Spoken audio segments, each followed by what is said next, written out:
안녕하세요. 일본 온천 여행 저자 인페인터 글로벌의 박성입니다. 일본 온천 하면 떠오르는 이미지가 있을 것 같은데요. 한적한 산속에서 시대극에 나올 것 같은 전통적인 온천 숙소와 우윳빛 온천탕이 있고, 넓은 노천 온천에, 그리고 연식 있는 나무 복도, 일본식 다다미방, 그리고 이롤이라는 난방시설, 이런 온천 숙소를 찾고 있다면 비탕 온천을 찾으셔야 할 것 같습니다. 근데 비탕 온천 같은 경우에는 온천향은 교통이 좀 편리하고, 그리고 대규모로 이제 큰 온천 마을 형태라고 한다면, 이 비탕 같은 경우는 교통은 좀 불편하고 산속이나 오지에 있는 그런 온천인데요. 근데 이 온천이 원래 온천으로서 그 원천을 가지고 있고, 그리고 온천 효능이 있는 곳이기 때문에 규모는 작고 교통은 불편하지만 제대로 된 온천이다라고 얘기할 수 있습니다.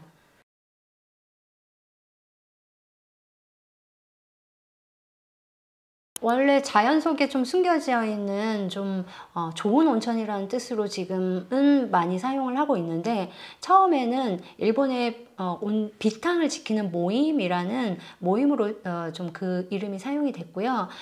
실제적으로 그 일본 온천에서 좀 산업화 대형화가 되면서 대규모의 그 온천 호텔이 많이 생기면서 이 숙소 규모가 작고 원천을 가지고 있는 그런 온천들이 모여서 일본의 온천 문화를 지켜가자라는 취지에서 책도 만들고 활동도 하고 있는 곳입니다. 그래서 일본 비탕 온천은 입구에 비탕이라고 하는 그런 등을 달아놓고 있거든요.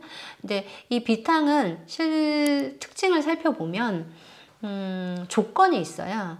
그러니까 숙소 안에 원천이 있어야 된다. 그러니까 숙소 내에 원천을 가지고 있는 곳이어야 되고, 이 원천이 용출량이 많아서 카케나가시라고 해서 흘려내는 거죠. 흘려버리는 거죠. 그러니까 온천을 쓰고 흘려버리는 형식의 온천을 가지고 있고, 그리고 그 온천 숙소가 규모가 작지만 프랜차이즈나 뭐 이런 식으로 운영을 하는 게 아니라 오너가 직접 운영을 하면서 이 온천 숙소에 대한 운영 철학이나 이런 역사를 가지고 있는 곳이라고 할 수 있겠습니다. 그리고 이제 교통이 워낙 불편한 곳인데, 이 교통이 불편하지만 요즘에는 불편하기 때문에 더 선호하는, 제대로 온천 휴양을 할 수 있는 곳으로 인기가 많아서 일본 내에서도 뭐 4개월 전에 예약을 해도 만실인 경우도 있고요. 인기가 굉장히 많은 그런 온천 매니아들이 좋아하는 곳이라고 할 수 있겠습니다. 우선 도쿠시마현에 있는 이하 온천인데요. 이 비탕 중에서 이 시코쿠에 있는 유일한 비탕입니다. 이 도쿠시마현에 있는 이하 계곡 안에 있고요. 이 이하 온천 같은 경우에는 도쿠시마에서 이제 그 주변 경관이 굉장히 일본 내에서도 산세가 좀 험한 그런 느낌의 온천이 있는 곳인데요.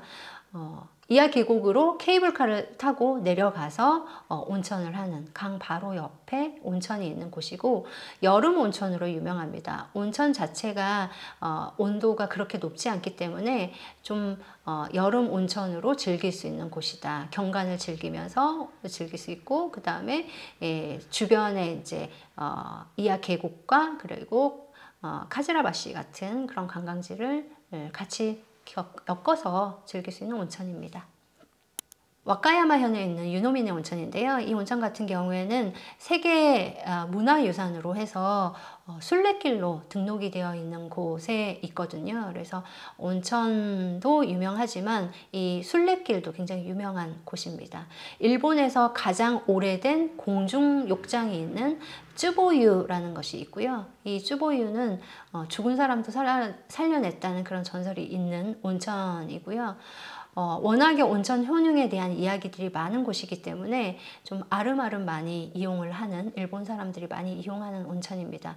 여기는 식음을 할 수 있는, 그러니까 실제로 이 온천을 죽으로 끓여서 먹기도 하고, 주변에 그 상점가에서 당근이나 뭐 그다음에 옥수수, 그다음에 달걀 뭐 이런 것들을 사서 삶아서도 먹을 수 있거든요. 그래서 그런 경험들도 할 수 있는 온천 마을이라고 하겠습니다.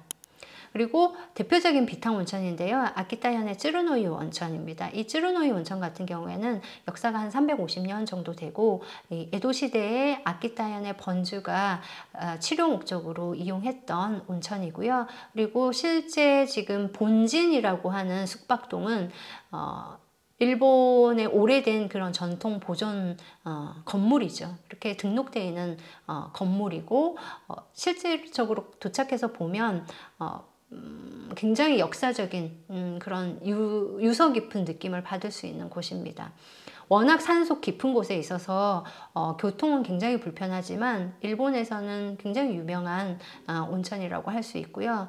그리고 유황 온천과 그리고 단순천, 다양한 원천이 있는 곳입니다. 그리고 한국에서 좀 유명한 것은 아이리스라는 드라마에서 주인공이 혼탕을 하는 장면이 나오는데요. 그 장면이 이 쯔루노유의 노천 온천입니다. 그리고 이 도호쿠 같은 경우에는 일본의 혼탕 문화가 남아있는 곳인데 이 쯔루노유 같은 경우는 노천 온천에서 혼탕을 경험할 수 있는 그런 장소라고 할 수 있겠습니다. 오늘은 일본 온천을 가게 되면 사용하는 온천 용어를 참고로 소개를 해드릴게요. 온천은 일본어로 온센이라고 발음하고요. 일본 고유의 목욕 문화를 뜻합니다. 그리고 후로라는 단어가 있는데요. 목욕하다라는 일본어가 오후로니 하이루라는 문장이 있거든요. 직역을 하면 탕에 들어가다라는 뜻이고요.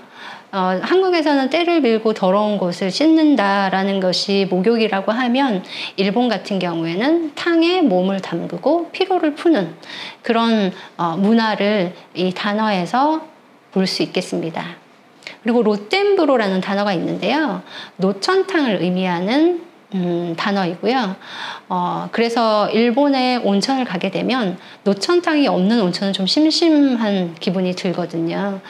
산중에 자리한 노천탕에서 온천을 하고 자연을 오롯이 경험할 수 있는 것은 이 노천탕의 매력이라고 할 수 있겠습니다.